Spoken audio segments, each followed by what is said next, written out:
big part of the transition from, my doctor training role to COO now is, really building and developing a team below me.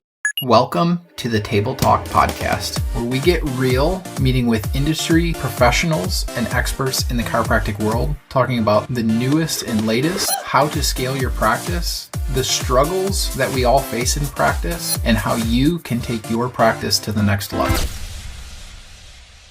All right, everybody, welcome back to the podcast. I have with me on today a very close friend and friendship that I have developed over the last year or so, Dr. Hannah Staples. Dr. Hannah, welcome to the show. Thank you. Excited to be here. Yeah. So for those of you guys who don't know, Dr. Hannah is the current COO with 100% Chiropractic, one of the largest chiropractic franchises in the United States and in the world. I have had the pleasure of getting to know her over the past few months, working with some of the franchises, and I've learned a lot about this model. And I think that her unique insights are going to give us some information about, what is happening in the chiropractic world, but also a lot of the mistakes that people make, and then, how we can continue to do that. So, Dr. Hannah, I'm super excited to have you on. First, just tell us a little bit about yourself, your background, where you came from, and we'll start there. Awesome. So background about me, who I am. I grew up in a small town in Michigan. Actually had 8 siblings, have 8 siblings, not had, but so grew up in a big family. And when I graduated high school, I knew I wanted to be in the health field. I'd never been adjusted, knew very little about chiropractic. And, at that point, I just knew I want to do something where I'm helping people, and actually was considering occupational therapy. And so with that, my brother actually went to school at Life University in Georgia. He was getting his undergrad there with intentions of going into chiropractic school. And funny how things work. He led me to chiropractic. He ended up getting his master's at Life University, but didn't actually end up becoming a chiropractor. So it's our joke. He led me to where I am today, but it wasn't his path. So actually invited me to a chiropractic seminar right out of high school. And it was a group of philosophical chiropractors, and I received my first adjustment at that seminar.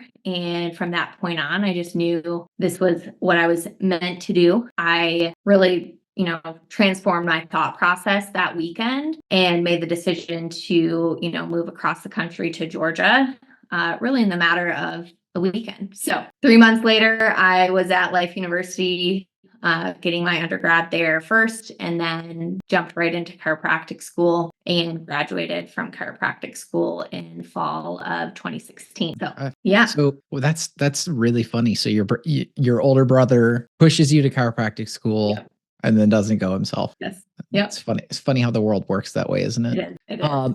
And so straight out of school, I know that you had your daughter, I believe, while you were in school. Correct. Yeah. So actually met my now past husband at Life University, and we had our first little one, Ava, in chiropractic school. So I was taking Part 1 boards and just, getting through the program, and had her partially through. And so she's our, chiropractic school baby. She came with me pretty much everywhere. Yeah. I literally took tests with her.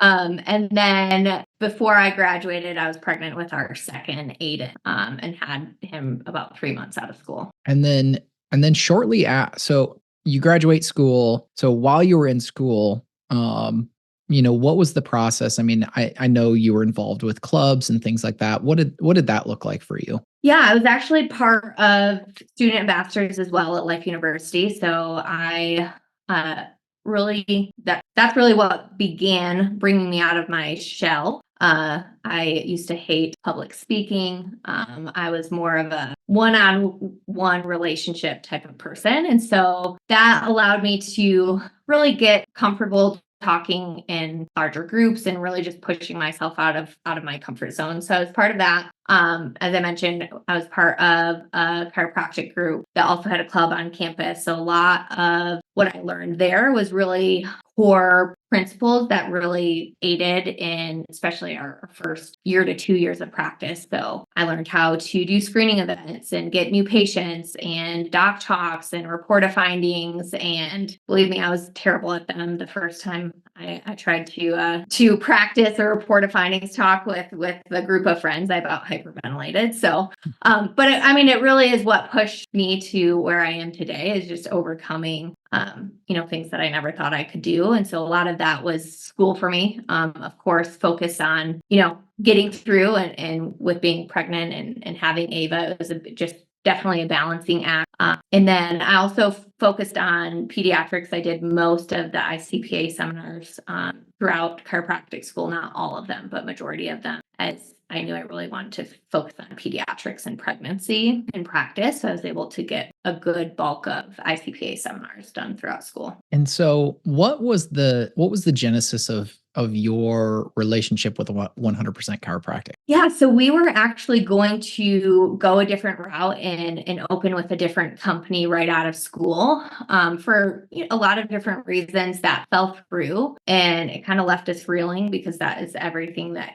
we'd place all of our eggs in that basket. And at that point, we were it was definitely a turning point of what are we going to do? Our goal was to start a chiropractic practice right out of school. And when that fell through, there was multiple people that came into our lives, and 100% chiropractic just kept, we'd never even heard of 100%. And that just kept coming our way. And we're like, we really should look into this. Like maybe there's something to this. And at that point, we connected with Dr. Jason and Dr. Vanessa and Dr. Brandon. And, they presented the opportunity for us to open right in Georgia, Marietta, Georgia, which is where we wanted to open. Dr. Nico, my ex-husband, was able to do training right in the area, which was great because I was still in chiropractic school. So everything really just aligned. Not that it was easy, but everything just began coming together. We found a great location right on the border of Marietta and Kennesaw.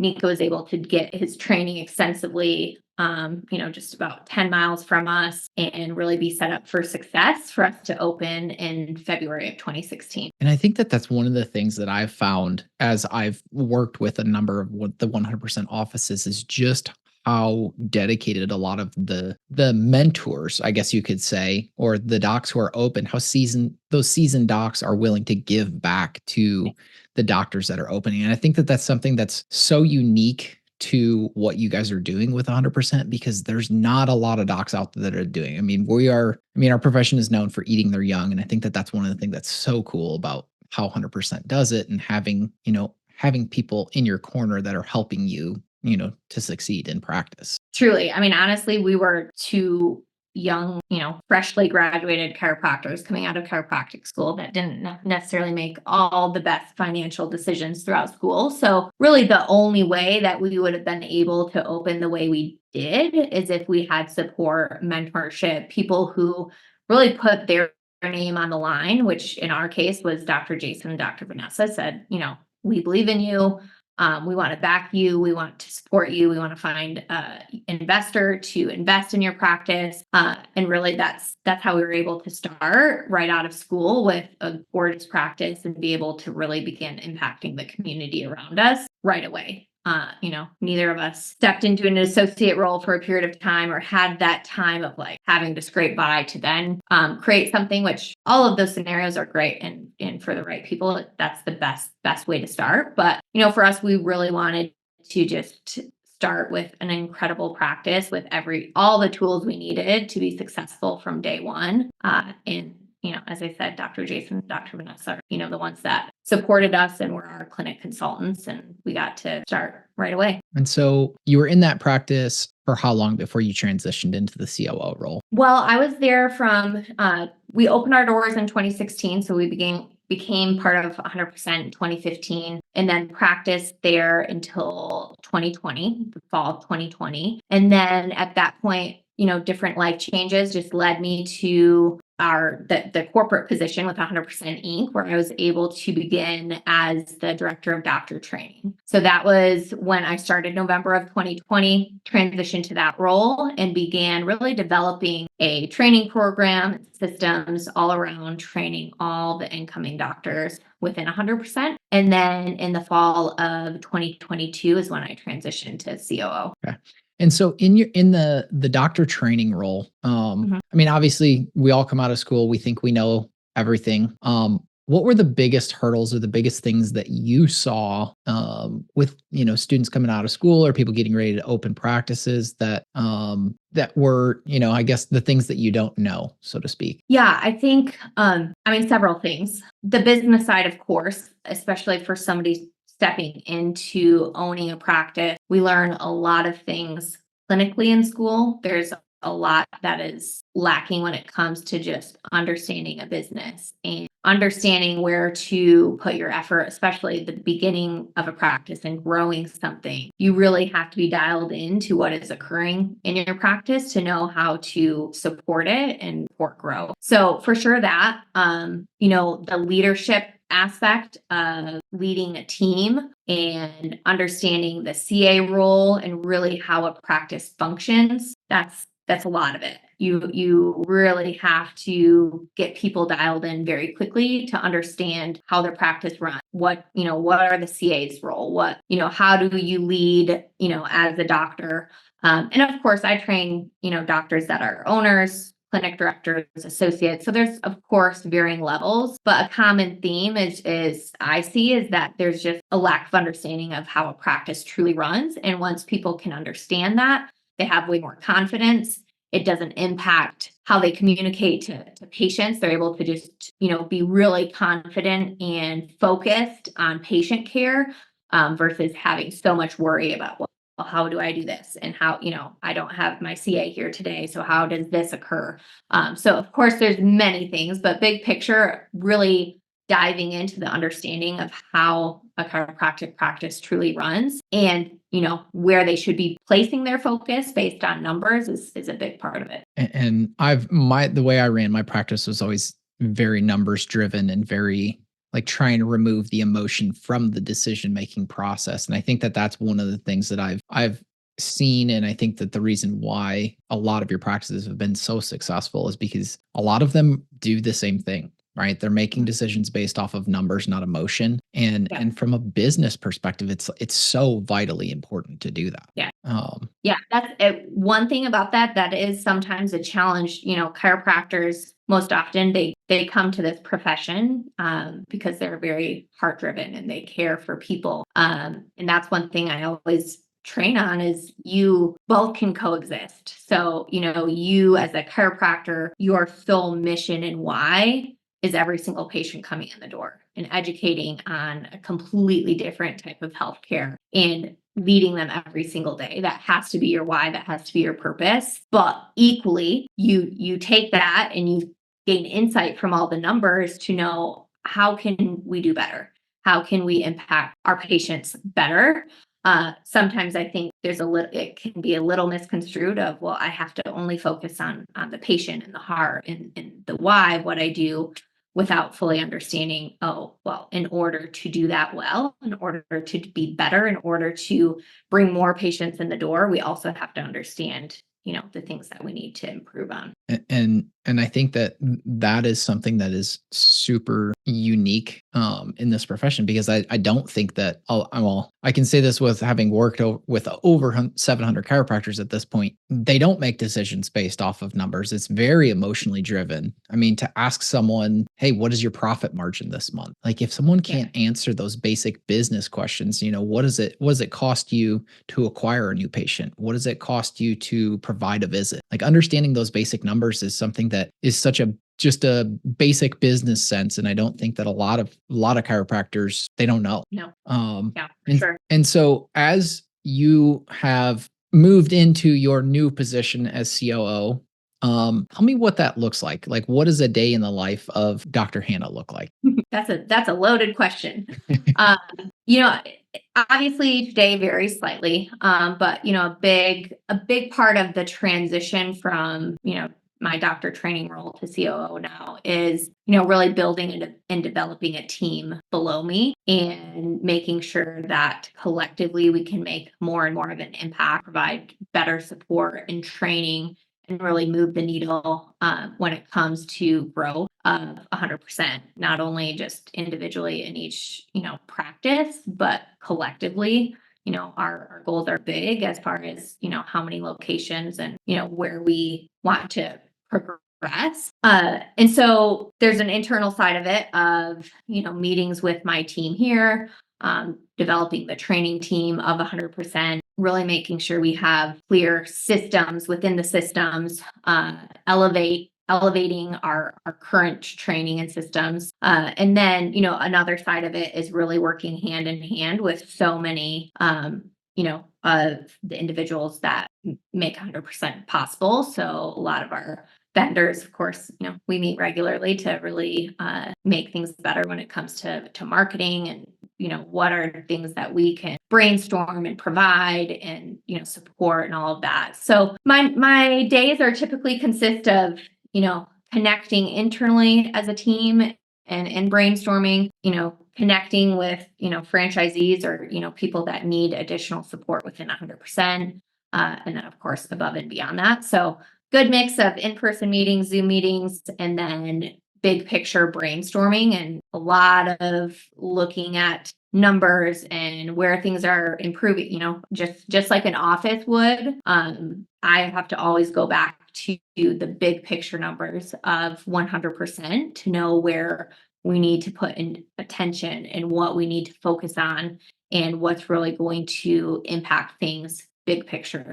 So, a lot of what I did on an individual office level then becomes part of my role, just on a very different big picture level of looking at, 125 locations versus just one. And I think whether you're running in one office or you're running 125 offices, I think that it's so important to spend that time working on the business, right? Mm-hmm. And carving out the time in your day to just be able to sit back and say, okay, where are we not succeeding as well as we could be? And how do we work through this? And I think that, for those that are out listening, if they're 100% office or they're an independent office, like it's so important to spend time working on your practice as opposed to working in it. So, if you've got Fridays off, like that's not a day to go golf or sit by the pool. I mean, maybe you could sit by the pool, but you should be working on the things that are going to push the business forward, because that's where growth and that's where scale happens. Mm-hmm. Yeah. Or, it's working poolside with your computer. Yes, exactly. And so, one of the My things kids that make fun of me a lot because, they're just like, Mom, you're always working, but like present. I'm like, yeah, that's who I am. yeah, exactly. I get that too. I've got a vacation planned here. And I said, I'm gonna completely shut off and turn off technology. I'm gonna check my phone three times a day during that time, and that's it. So Good luck to you. I did that once, and I think I made it 2 days. And I'm like, that was great, but I'm back. Yeah. I can't. One of the things I do find that's super unique about your guys's franchise is that there are people who own multiple clinics and they do it really, really well. Why do you think that most offices or people who try and open multiple practices do not succeed versus those that open multiple and are succeeding, amazing? Well, I think it all comes back to somewhat what we were talking about, being able to take the principles of what it took to grow one practice and then understand of how you apply that to multiple. And a lot of it comes down to leadership and developing a team below you. There's no way you can expand to that level without support and key people that are going to, help your vision. And so that's a big part of it. You have to know how to lead, you have to know how to inspire, you have to know how to create a vision for, everybody beneath you. So that's one part of it. You have to, it's a a bit interesting because if you've created this successful practice in one phase, the mindset that you were at the very beginning of starting that practice is very different from at the end. So it's a difficult aspect sometimes to then take that and then you restart in another location. So you have to very much be able to understand, okay, well, this is where I'm at here. Okay, this was where I was at when I started this practice. So how do I replicate that? And how do I also replicate that when I'm not necessarily the doctor that is leading that practice? It's one thing to just take everything on your shoulders, work day in, day out to grow something. It's very different to inspire that. So, again, I think especially within 100%, they don't have to do it all on their own. There's so many training system structure when it comes to opening a practice and replicating things that is a huge part of it. Not that it's not difficult. I mean, it's certainly not an easy task to take one practice and then replicate it into 3 other locations, and you're also clinic consultant, all these different things. So a big part of it is the support of the people you have beneath you, the systems that you have in place to then replicate over and over again. That's a huge piece of it. I love it. So, Doc, as we wrap, my last question that I always ask to everybody is, what is something that you're working on now that you haven't quite figured out? Great question. I think there's several things, of course. I'm always looking to improve and become better and drive to the next level. I think one thing for me is I'm a very naturally driven person. I can put a lot on my shoulders and just get it done. That only goes so far, especially as we've talked about today. Like you can't do it all on your own. So a big part of that is then how do you build and develop key people to then just continuing to take things further. So, being able to offload certain tasks, responsibilities, trusting, I'm a bit of a perfectionist. So there's a lot of like, well, why would I do this when I can just do it on my own? And I don't mean that in a prideful way, but sometimes it impacts your ability to let go and lead and develop people under you if you're just kind of holding on to things so tightly. So, that's especially currently right now as we train offices and build a bigger team below me and things like that. That's a big part of just strategically letting go of things, but also making sure that you've trained and developed the people so that they can take those things on and they can do it well and, sometimes probably better than so. I love it. Well, Doc, thank you so much for being on the podcast, and we look forward to connecting soon. Yeah. Bye, guys. Bye. If you enjoyed this episode of Table Talk, a chiropractic podcast, make sure that you subscribe and check out the links below to our free Facebook group with chiropractic marketing secrets, our free resource guides, and the links to all of the guests that we have here on the show and ways to be able to connect with them. Thanks and God bless.